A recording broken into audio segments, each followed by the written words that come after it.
beau jour d'un patriote. Non, nous sommes toujours conformes au point de vue qui a été émis par notre plateforme, le FCC.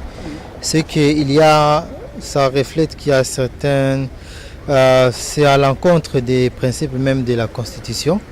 Et nous pensons bien qu'ils auront à revenir sur cela, ils auront à rediscuter. Et chaque institution a son indépendance, notamment en ce qui concerne le report des élections. C'est la CENI qui aura à statuer selon son calendrier, selon les contraintes qu'elle aura alors à identifier.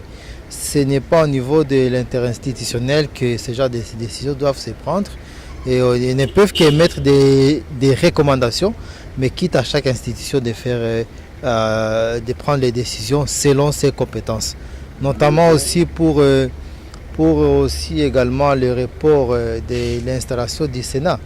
Comme on vient de le dire, c'est des droits que les chambres doivent se réunir dans les 15 jours. Donc dans les 15 jours, tant que c'est conforme à la Constitution, et aucun autre organe ne peut en décider alors autrement. Ce qu'on peut dire, le cadre de l'interinstitutionnel, c'est quelque chose qui existait depuis longtemps, mais ce n'est pas un organe de prise de décision. On échange des informations entre les différentes institutions afin qu'entre elles, dès qu'elles auront les informations, chaque institution puisse agir. Et pour ce qui est du report de l'installation du Sénat, c'est la Cour constitutionnelle, elle seule qui peut alors en décider.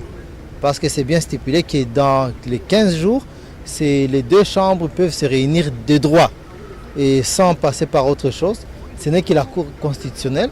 Alors nous attendons tant que la Cour constitutionnelle ne s'est pas encore prononcée formellement alors à ce sujet. Nous espérons que dans les 15 jours, le Sénat pourra être installé.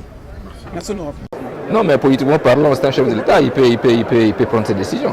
Mais juridiquement parlant, ça vaut encore des analyses. En tant que politique, je crois que c'est un chef de l'État qui peut prendre cette décision. Et c'est tous les États qui se sont réunis en interinstitution. Ils étaient là, ce n'était pas seulement lui. Il y a eu aussi d'autres institutions importantes de notre pays. Et je pense que du point de vue politique, selon moi, je crois qu'il faut laisser partir ce qu'il a fait. Mais juridiquement parlant, ça soulève des débats. Là, il faut interroger la Constitution, il faut.